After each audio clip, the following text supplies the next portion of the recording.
बच्चों आज हम करेंगे आपकी बुक जो है सोसाइटी ऑफ वर्ल्ड। ये देखिए society of world class 8 book आप निकाल लीजिए।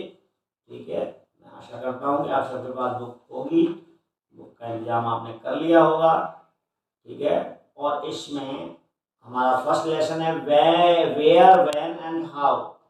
यानी वेयर माने कहाँ, व्हेन माने कब, एंड हाउ माने कैसे। ठीक है, हिस्ट्री के वो इसमें की टर्म्स दिए हुए हैं।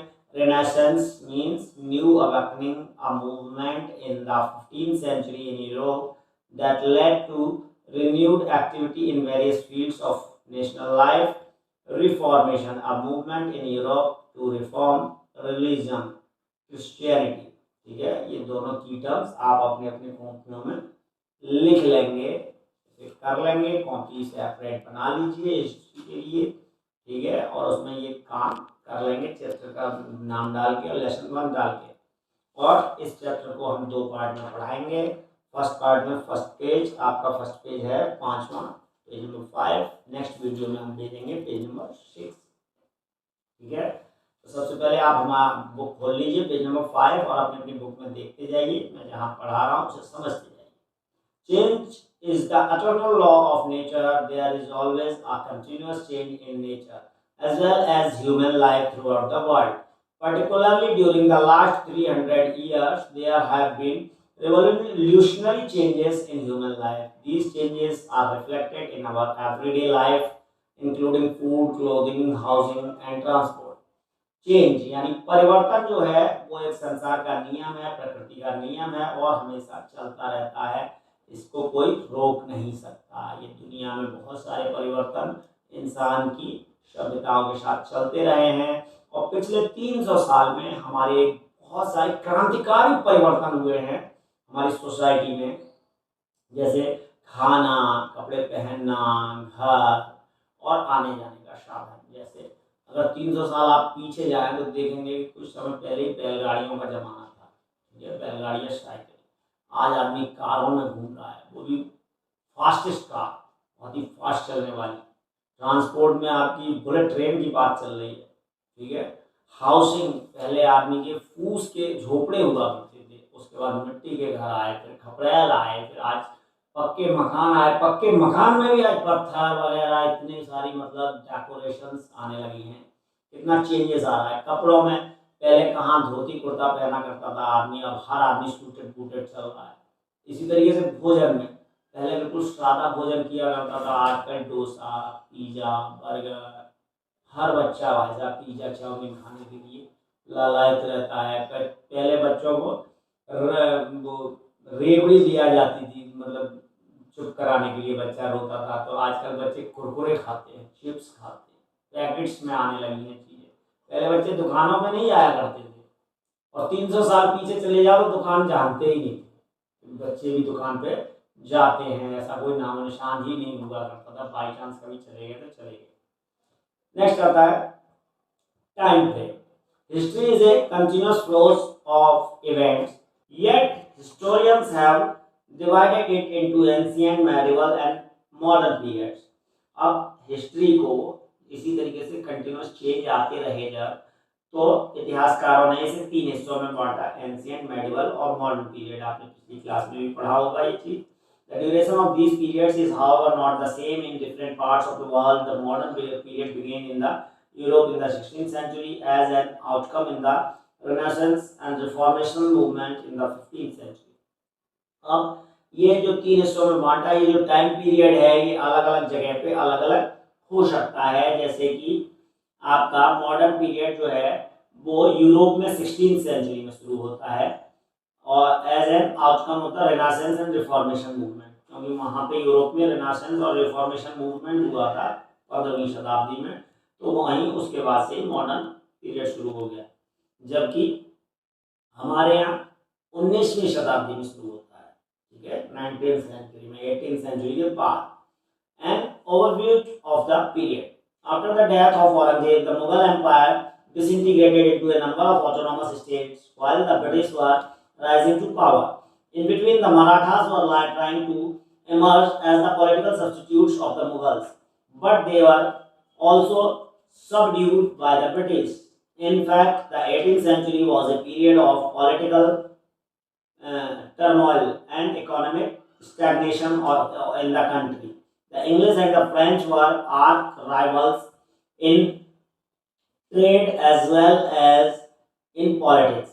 The three Carnatic Wars proved decisive in favor of the English and completely routed the French.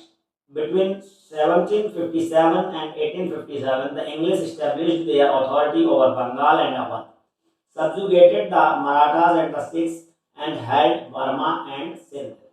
अब औरंगजेब की डेथ के बाद जो मुगल एम्पायर थी वो अपने इंडिया से खत्म होने लगी थी और वहां पे जो अंग्रेजी शासन था वो अपने पैर पसार रहा था। लेकिन उस समय मराठास का भी जोर बढ़ता जा रहा था मुगलों से अक्सर लड़ाई कर करके, तो लेकिन मराठास को पीछे किया अंग्रेजों ने, और अंग्रेजों ने अपने ट्रेड व्रेड के जरिए, पॉलिटिक्स के जरिए राजनीति फैलाकर धीरे धीरे हमारी कंट्री पे कब्जा करते चले गए।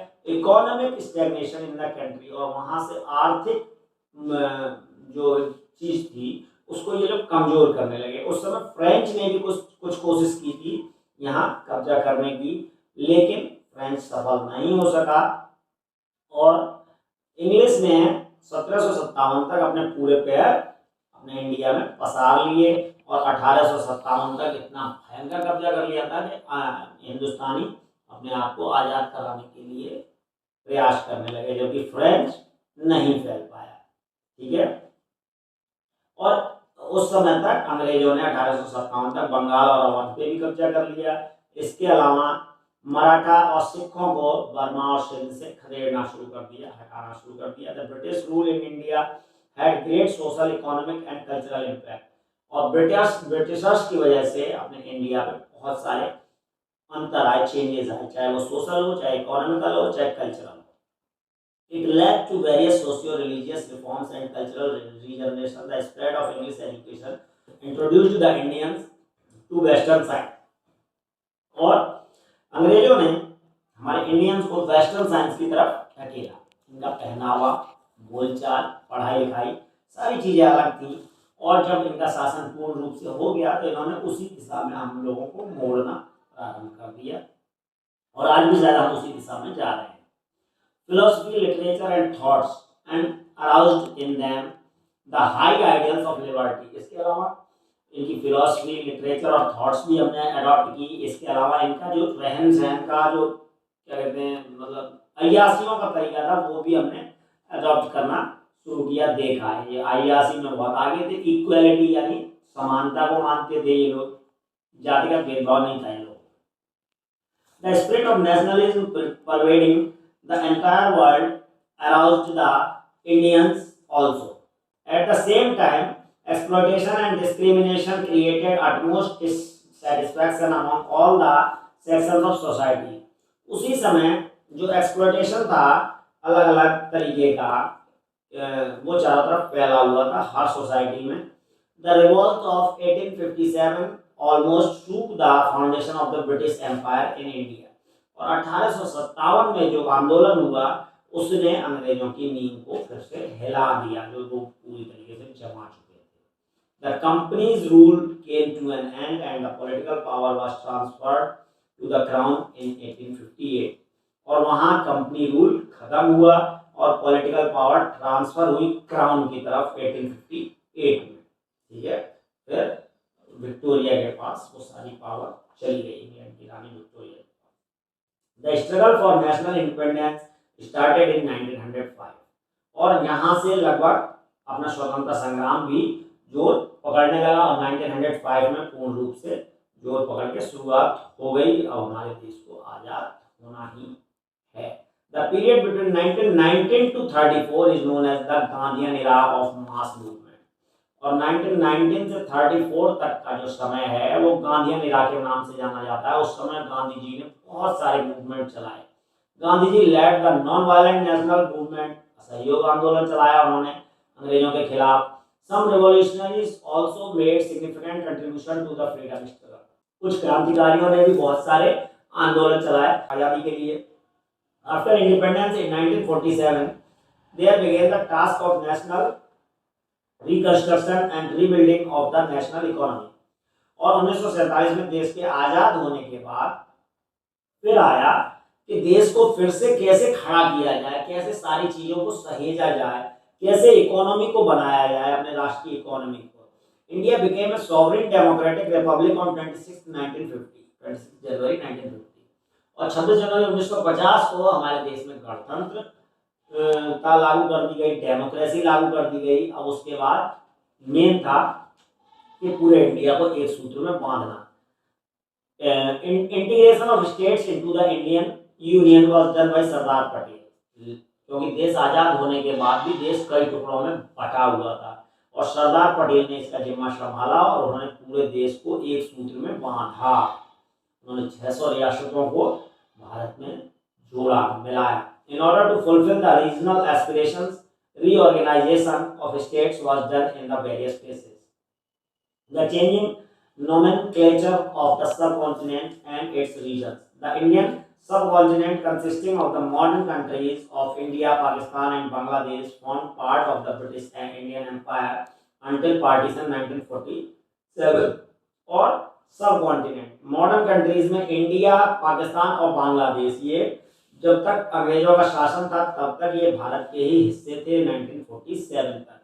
Myanmar earlier known as Burma and Sri Lanka earlier known as Ceylon also formed part of the British Empire in Asia until 1937 और 1937 तक जब ब्रिटिश शासन का कब्जा था तब तक म्यांमार एंड बर्मा और श्रीलंका भी इसी में आते थे, एशिया के हिस्से में एक ही हिस्सा।